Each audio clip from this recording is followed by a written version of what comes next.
অনেকদিন পর suggestion video নিয়ে হাজির হয়েছি। চলো আজকে জিওলজি সাজেশন নিয়ে আলোচনা করা যাক। আমি মোহাম্মদ আহসান হাবিব, পড়াশোনা করছি এগ্রিকালচারাল ইঞ্জিনিয়ারিং ডিপার্টমেন্ট, হাজী দানেশ বিজ্ঞান ও প্রযুক্তি বিশ্ববিদ্যালয়। চলো কথা না বাড়িয়ে শুরু করা যাক। প্রথমে আসো প্রাণীর বিভিন্নতা ও শ্রেণীবিন্যাস অধ্যায়ে। এই অধ্যায় থেকে তোমরা কোন টপিকগুলো বেশি গুরুত্ব দিবে?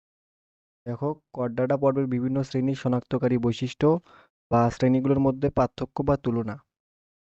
পর্দাটা পর্বে যে বিভিন্ন শ্রেণীগুলো আছে সেগুলোর বৈশিষ্ট্যগুলো ভালো করে পড়ে যাবা। ওই শ্রেণীগুলোর মাঝখান দিয়ে তোমাদের পার্থক্য বা তুলনা করতে বলবে। আর মেজর পর্ব যেগুলো আছে, Porifera, Cnidaria, Platyhelminthes, nematoda, mollusca, Annelida, arthropoda, Chordata, এগুলোর বৈশিষ্ট্যগুলো ভালোভাবে পড়বা, যেন আসলে বৈশিষ্ট্য বা তুলনা যেটাই দেখ তোমরা ভালোভাবে অ্যান্সার করতে পারো। আর আরেকটা টপিক তোমরা পড়বা, সিলোম ও প্রতিসাম্যতার উপর ভিত্তি করে প্রাণীর শ্রেণীবিন্যাস।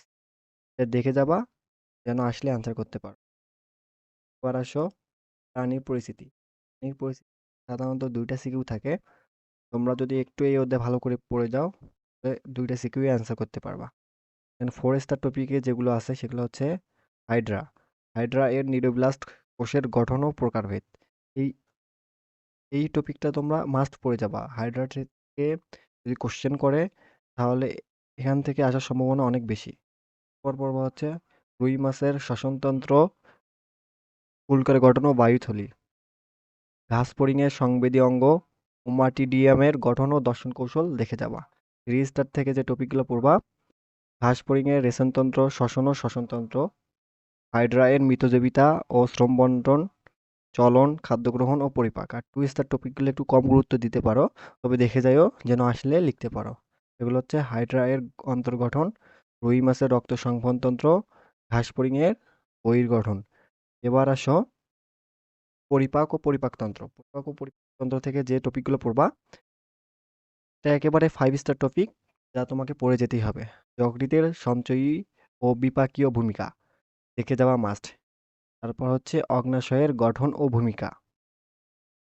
লাস্ট হচ্ছে পাকস্থলীতে খাদ্য পরিপাক। 5 স্টার টপিক তোমাকে পড়ে যেতেই হবে যদি তুমি পরিপাক থেকে অ্যান্সার করতে চাও। 3 স্টার টপিক হচ্ছে মুখ গহ্বর ও ক্ষুদ্রান্তে খাদ্য পরিপাক, পরিপাকতন্ত্রে স্নায়ুতন্ত্র ও হরমোনের ভূমিকা। 2 স্টার টপিক থেকে স্থূলতা ও বিএমআই সম্পর্কিত ম্যাথ দেখে যেতে পারো, যদি আসে তাহলে যেন অ্যান্সার করতে পারো।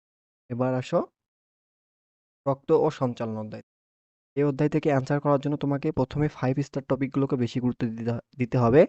5 স্টার টপিকগুলোর মধ্যে হচ্ছে একটা হচ্ছে হৃৎপিণ্ডের গঠন, এর চিত্র সহ আসতে পারে, তোমরা এইটা দেখে যাবো ভালোভাবে। প্রায় প্রত্যেক বছরেই এই হৃৎপিণ্ড নিয়ে কোশ্চেন আসে। এরপর হচ্ছে লসিকাতন্ত্র ও রক্ত জমাট বাঁধার কারণ। দেন পড়বা রক্ত সংবহনতন্ত্র। এই স্টার টপিক থেকে যে টপিকগুলো পড়বা তা হচ্ছে কার্ডিয়াক চক্র, হার্টবিটের দশাসমূহ এবং হার্টবিট নিয়ন্ত্রণে এসএ নোড, এবি নোডের ভূমিকা। হৃৎপিণ্ডের বিভিন্ন অবস্থা ও চিকিৎসার ধারণা পড়ে যাইও। আর 2 স্টার টপিক হচ্ছে রক্ত, রক্তকণিকা ও রক্ততঞ্চন। 2 স্টার টপিকগুলো একটু কম গুরুত্ব দিবা, তারপরেও দেখে যাবা, যেন আসলে লিখতে পারো। এবার আসো শ্বসন ও শ্বাসক্রিয়া। এই অধ্যায় থেকে অ্যান্সার করা ইজি যদি তুমি এই কয়েকটা টপিক ভালোভাবে পড়তে পারো। তুমি পড়বা হচ্ছে অ্যালভিউলাস। অ্যালভিউলাসের গঠন পড়বা, তাদের চিত্র দেখবা। গ্যাসীয় পরিবহন। গ্যাসীয় পরিবহন থেকে তোমরা অক্সিজেন এবং কার্বন ডাই অক্সাইড পরিবহনটা ভালোভাবে দেখে যাবা। এরপর পড়বা হচ্ছে প্রশ্বাস নিঃশ্বাস কার্যক্রম। বইয়ে সুন্দরভাবে লেখা আছে, তোমরা আগে থেকেই ফ্লো চার্ট আকারে পড়ে নিও এই অধ্যায়টা, তাহলেই আনসার করতে পারবা। আর 3 স্টার টপিক হচ্ছে ফুসফুসের গঠন ও কাজ। আর রোগ সম্পর্কিত যে কোশ্চেন হয়ে থাকে এখানে ওটাইটিস মিডিয়া এবং সাইনোসাইটিস, এটা পড়ে যাবা, কারণ ঘতে সাধারণত এই রোগ সম্পর্কিত প্রশ্নটা দিলে এই ওটাইটিস মিডিয়া ও সাইনোসাইটিস থেকে করে থাকে। এবার আসো চলন ও অঙ্গ চালনা।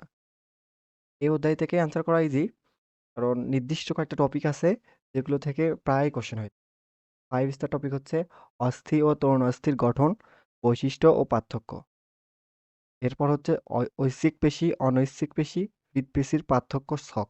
তোমাদের বইয়ে একটা স্পষ্ট সুন্দরভাবে ছক দেওয়া আছে, ওই ছক থেকে তোমরা পড়ে নিবা, কারণ ওই ছক পড়লে তোমাদের বৈশিষ্ট্য পড়া হবে, পার্থক্যও পড়া হবে, মানে আলটিমেটলি তোমাদের ৩টা পোরশন অনেক সুন্দরভাবে পড়া যাবে। ঐচ্ছিক পেশি, অনৈচ্ছিক পেশি, হৃৎপেশির আলাদাভাবে না পড়ে ছকটাই পড়বা, তাহলে দেখবা ভালোভাবে অ্যান্সার করতে পারো। এরপর পড়বো হচ্ছে লিভারতন্ত্র ও আদর্শ কশেরুকার গঠন। টুইস্টার টপিক হচ্ছে অস্থির সঞ্চালনে পেশির ভূমিকা, হ্যাবাসিয়ান তন্ত্র ও নিরেট অস্থির গঠন। টুইস্টার টপিকে দিয়ে দিছি।